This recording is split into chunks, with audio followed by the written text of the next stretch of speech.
মেয়ে তো প্রায় অনেক বড় হয়ে গেল। হ্যাঁ, অনেক বড়। আমি সৌদি আরব থেকে বুঝি বাংলাদেশে গেছি, তাহলে আমি সৌদি আরব থেকে বাংলাদেশে গেলে আমার পাসপোর্টের বিষয়টা আমার আছে প্রমাণ। সে কি বাংলাদেশ গেছিল? না না, আমি বাংলাদেশ থেকে গেলাম না, ফোনে আমি বাংলাদেশে গেছি। সাইন করার কারণে আমি বিয়ে করছি, আর নাইলে আমার বিয়ের কোনো ইয়ে আছে না। হ্যাঁ, আইয়ে 2-2.5 বছর পরে ছুটিতে আইয়ে, তো এর আগে একবার আইছিল ছুটিতে আওয়ার সময় একটা বাংলাদেশি ঢাকা থেকে একটা মেয়ে উঠে আনছে, আনিয়া সেটা আগরতলা থানাতে ধরা পড়ছে। নমস্কার সবাইকে, ত্রিপুরা পাবলিক অপিনিয়নে আপনাদের স্বাগত। আমি সোমেন রয়েছি আপনাদের সঙ্গে। বাংলাদেশের সিলেটের হবিগঞ্জ থেকে একটি যুবতী সুনামুরা সীমান্ত পার হয়ে উদয়পুরে চলে আসে। বলা যায় এক যুবকের প্রেমের জালে আটকা পড়ে সে বাংলাদেশ থেকে চলে এসেছে, তার পরিবার ফেলে সে চলে এসেছে। এখন এই আলোচনা করতে গিয়ে আমরা যে বিষয়টি উঠে আসছে যে স্বামী স্ত্রী এবং এই যুবতী মেয়েটি, সংবাদে আমরা দেখেছি, সোশ্যাল মিডিয়াতে প্রকাশিত হয়েছে। তবে 3 জনের বক্তব্য, 3 জন তারা কি বলছেন আসলে এই প্রতিবেদন আমরা শোনাচ্ছি। যে এই যুবকটি যে সৌদি আরবে থাকে, গত 2 বছর আগেও সে এমন ভাবে একটি মেয়েকে আনতে গিয়ে ধরা পড়ে। সেই সময় তার স্ত্রীর বক্তব্য অনুযায়ী সেই সময় সেই মহিলাটি বা যুবতীটিকে পুশব্যাক করে দেওয়া হয় বাংলাদেশে, এবং সে পুলিশি ঝামেলা শেষ করে বাড়িতে আসে। সেখান থেকে প্রতিশ্রুতি দেওয়া হয় যে স্ত্রীর সঙ্গে সে থাকবে আর এই ধরনের কোনো কর্মকাণ্ড করবে না। আবারও 2 বছর পরে একইভাবে বাংলাদেশ থেকে একটি মেয়েকে ফুসলিয়ে সে অন্যভাবে এখানে বর্ডার পাস করে এনে 22 দিন ধরে সে তার বাড়িতে থাকছে মেয়েটির সঙ্গে, যুবতীটির সঙ্গে। সেই যুবতী কি বলছে আমরা শোনাবো, এবং ওনার স্ত্রী কি বলছেন শোনাবো, এবং তিনি কি বলছেন সে বক্তব্য আমরা শোনাবো। তুমি তো বিবাহিত? হ্যাঁ, বিবাহিত। ছেলে সন্তান বা মেয়ে কেউ আছে? আমার মেয়ে আছে। ও মেয়ে তো প্রায় অনেক বড় হয়ে গেল। হ্যাঁ, ও মেয়ে বড়।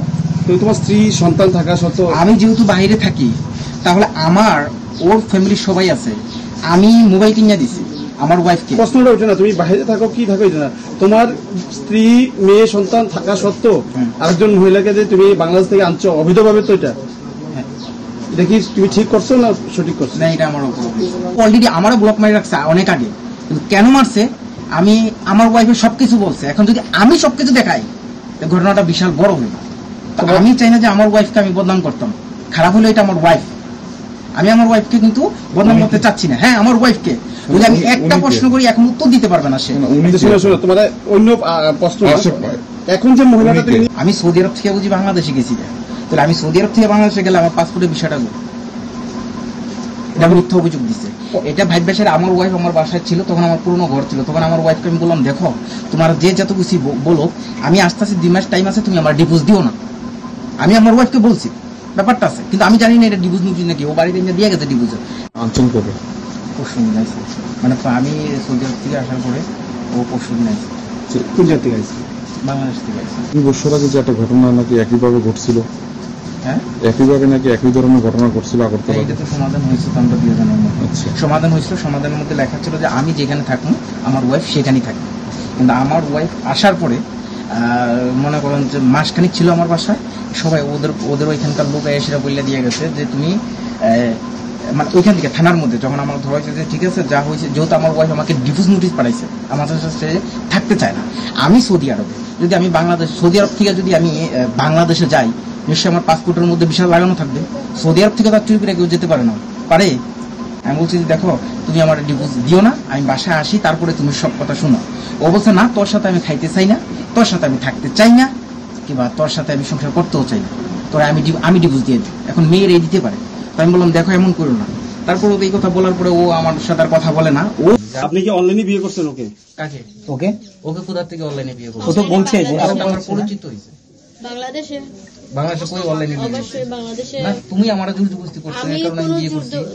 তুমি জোর জবরদস্তি, আমি বলছি যে তুমি আসা লাগবে না। আমি ওরে না বাংলাদেশে। আচ্ছা দাঁড়াও, ওই তো আমার কাছে প্রমাণ আছে, কাজী আছে বাংলাদেশে, কাজীর নাম্বার আমি আমার কাছে প্রমাণ দিতে সে কি পারবো। বাংলাদেশ গেছিল? না না, আমি বাংলাদেশ থেকে গেলাম না, ফোনে আমি বাংলাদেশে গেছি। সাইন করার কারণে আমি বিয়ে করছি, আর নাইলে আমার বিয়ের কোনো ইয়ে আছে না। কবে নাগাদ অনলাইন বিয়েটা হয়েছিল আপনাদের? হ্যাঁ? কবে নাগাদ হয়েছিল? আজ থেকে 4 মাস আগে। হ্যাঁ, না না, এটা করা উচিত ছিল তোমার। না, আমার অপরাধ হয়েছে। তো স্ত্রী সন্তান থাকা সত্ত্বেও কেন আনছো তুমি? কিন্তু আমার স্ত্রী তো আমার কোনো খবর নেয় না।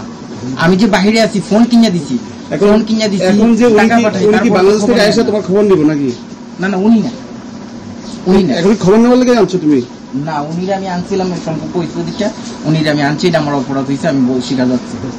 আমি সৌদি আরবে কিভাবে আপনাদের এখানে অলরেডি বিয়ে করেছেন? আমি কাপড় বাইদিন ঘরে কিভাবে আছে? কারে বাইশ দিন বাইদিন ধরে দিন হয়েছে ওরে আমি শারীরিক সম্পর্ক আপনি আর কিভাবে করলাম আমি? ওর তো ও তো বলছে তো ও আপনার কি কে হয়? আমার কিছুই হয় না, কিছু না আমার সাথে সম্পর্ক না হলে আপনার বাড়িতে আমার চলে সাথে আসে বাংলাদেশ থেকে। আমার সাথে সম্পর্ক ছিল, হ্যাঁ ঠিক আছে, তারপরে আমি কথা বলি, তারপরে আপনি ওনাকে আপনার বাড়িতে বউ থাকা সত্ত্বেও সম্পর্ক ছিলেন নাকি? টাকা পয়সা বাড়িতে আছে আপনার? না না, টাকা পয়সা দিয়ে আপনি টাকা পয়সা দিয়ে কাগজপত্র করেছেন ভাই, ঠিক আছে? আজকে প্রায় 8 বছর ধরে বিদেশ থাকে সৌদি আরব। তো হ্যাঁ আইয়ে 2-2.5 বছর পরে ছুটিতে আইয়ে, তো এর আগে একবার আইছিল ছুটিতে আওয়ার সময় একটা বাংলাদেশি ঢাকার থেকে একটা মেয়ে উঠে আনছে, আনিয়া সেটা আগরতলা থানাতে ধরা পড়ছে, ওইদিকে তারা আটক করছে, কইরা বাংলাদেশি মেয়েটারে। কবে নাগাদ এটা? এটা আজকের থেকে প্রায় 2 বছর আগে। আপনার হাজবেন্ডের নাম কি? জাকির হোসেন। কি করে তিনি? তিনি বিদেশ থাকে সৌদি আরব, আচ্ছা গাড়ি চালাই থেকে। আচ্ছা তো আজকে থেকে 2 বছর আগে এদিকে ধরছিল আগরতলা থানাতে ধরে, তাইনারে বাংলাদেশি মেয়েটার ভাড়াই দিছে বাংলাদেশে, তাইনা আইছে, এদিক থেকে মীমাংসা করে মিলজুল করে আইছি, আইয়া এই বাড়িতে 2 মাসের মতো সংসার কইরা তারপর তাইনা আবার বিদেশ গেছে। আমিও গিয়ে এয়ারপোর্ট পর্যন্ত দিয়েছি, যাওয়ার পরে মাসে 6 মাসের মতো ঠিক আসলো, কথাবার্তাও কইছে, টাকা পয়সাও দিছে, তারপরের থেকে পণ্য কমাই লিছে, টাকা পয়সা আর দেয় না, কয় ডিউটি নাই, কাজ নাই, টাকা পয়সা নাই, এমন কইতাছে। আজকের থেকে প্রায় 1 মাস আগে মোবাইলটা আমার ইমুতে ব্লক করে দিছে। ইমু থেকে? আমি আর যোগাযোগ করতাম পারি না, কিতা হয়েছে আমিও টেনশন করতে আছি, আমি কই কিতা হয়েছে জানি কইতে পারি না। আরেকজনের ফোন করছি, ফোন করে না, কই আপনি শুনছেন না? আমি কই না, কই বাংলাদেশ সিলেট থেকে একটা 17 বছর নাবালিকা একটা মেয়েরে ভোটার দিয়া বেআইনি ভাবে আনছে, তো সনবন বাড়িতে আছে, এদিকে বসবাস করতে আছে। আপনি কই থাকেন?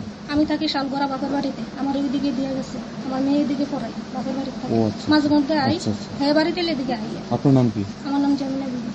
আচ্ছা, তো কই শুনছেন না? কবে আপনি জানছেন? আমি খবরটা পাইছি কালকে সন্ধ্যার সময়। আচ্ছা, তো কালকে বৃষ্টির কারণে আমি আইতে পারছি না, তো আজকে আইছি আর কি, আইয়া হাতে নাতে তারারে পাইলাম। তো আপনি ফেসবুকের পরিচয়ের মাধ্যমে এত বড় ঝুঁকি আপনি কিভাবে নিলেন? এভাবে আপনি সব ছেড়ে আপনি আয়া বললেন, আপনি বললেন যে আপনার সঙ্গে এখানে থাকার পর যুদ্ধ উপস্থিত করে আপনার শারীরিক সম্পর্ক হয়েছে, তো আপনি এটাকে এভাবে কিভাবে আপনি এটাকে মানবেন? এখন একটা যুবতী মেয়ে, আপনি আপনার সঙ্গে ঘটনা ঘটলো, এখানে একটা দেশ থেকে আপনি এক দেশে আসলেন, এখানে তো যাই এখানে ভারতের দোষ দিবেন যে ভারতের গিয়ে আপনার এটা হয়েছে, 2 দেশের ব্যাপার হয়ে যাবে ব্যাপারটা, আপনি বুঝতে পারতেছেন? এখানে আপনার কি দোষ আছে কোনো কি মনে করতেছেন? যে আপনি একটা লোকের আজনবী লোকের বিশ্বাস করলেন, বিশ্বাস করার পর আপনি এখানে আসলেনও, আসার পর কোনো সরকারি সহযোগিতা নিছেন না আপনি পুলিশ প্রশাসনের, 22 দিন আপনি ছিলেনও, তো আপনি একটা যুবতী মেয়ে 22 দিন থাকলে তো এটা কিছু হইব, এটা স্বাভাবিক। এখানে কারো মানে ইন্ডিয়া যে আপনি এখানে আসছেন, এখানে কারো আপনার কেউ জোরাজুরি করে নাই তো? অন্য কেউ অন্য কোনো ভাবে কোনো ইয়ে করে নাই তো? ধমকি মুখি বা কিছু খারাপ ব্যবহার কিছু করে নাই তো? কেউ করছে না? আগতে কোন টাকা পয়সা আনছিলেন আপনি? কিছু আনছেন না তো? টাকা পয়সা সোনা লঙ্কা কিছু আনছেন না তো? তাই না মানে দিসলা সোনার ইয়ে বানাইয়া, এখন তার যে বউ, তার বউয়া আমার কাছ থেকে নিছেন গিয়ে। এখন যে পুরুষ মানুষগুলো এসছে আপনার সাথে, তারা কোথায় এখন? তারা তো জানি না আমি কই, তারা তো তারা ইয়ে আইছে। কিভাবে আইছেন আপনি? আপনি তো বলছেন একা এসেছেন, তাহলে আপনার টিমে এসেছেন এখানে, মানে কি প্রতারণা করেন আপনাদের কাজ বাংলাদেশ থেকে এসে? হেডা কই আইছেন এটা তো আমি জানি না, আমি আইছি তাই না মারে আইছেন, তারা একলগে পার করছেন লোক, যারা পার করেন তারা। কত টাকার বিনিময়ে পার করা হয়েছে আপনাদের? আমারে পার করছেন তারা পার করিয়ে আইছেন। কত টাকা দিয়েছেন? কত টাকার বিনিময়ে আপনাকে পার করেছে তারা? কইছেন 25,000 টাকা দিয়ে পার করছে। বর্ডারে 25,000 টাকা সোনামুড়া দিয়ে আপনি এসেছেন বলছেন? পুলিশের সঙ্গে যোগাযোগ হয়েছিল? বিএসএফ টিএসএফ না? টাকাটা কাকে দিয়েছেন? আমি দিছি না, আমি কইতে পারি না, টাকা তারা দিছে। কি নাম বলেছিলেন আপনার? রেহানা। বাড়ি? বাড়ি সিলেট। সিলেট থানা? থানা কুলাউড়া। আপনি বলছেন অনলাইনে বিয়ে হয়েছে আপনার ওর সঙ্গে, ঠিক আছে, কাগজ বানানোর জন্য টাকা আপনাকে দিয়েছে আপনি বলছেন, আপনি 25,000 টাকা দিয়ে এখানে এসেছেন, আবার এখানে বলছেন যে আপনার এখানে ভালো লাগে না, জোর করে আপনার সঙ্গে শারীরিক সম্পর্ক করেছে, এটা বলছেন আপনি এখন। তো এটা এখন ভালো লাগবো কিনা, তোমার বউ আছে, তখন আমি কেন থাকিয়া কিটা করব? তো বউ আছে, তো আপনি এভাবে একটা দেশ থেকে এক দেশে আপনি তো চলে আসলেন, মানে কোনো খবর নেওয়া ছাড়া, এটা কিভাবে সম্ভব? খবর আমি লইছি, তাই না করছেন তার কোনো কিছু বউটো কিচ্ছু নাই এখন, দেখেন বউটো আছে, সবকিছু আছে, যে আজকে প্রমাণ পাইছি। প্রমাণ পাইছেন? যে চুমন কইছে আমি সময় সামনে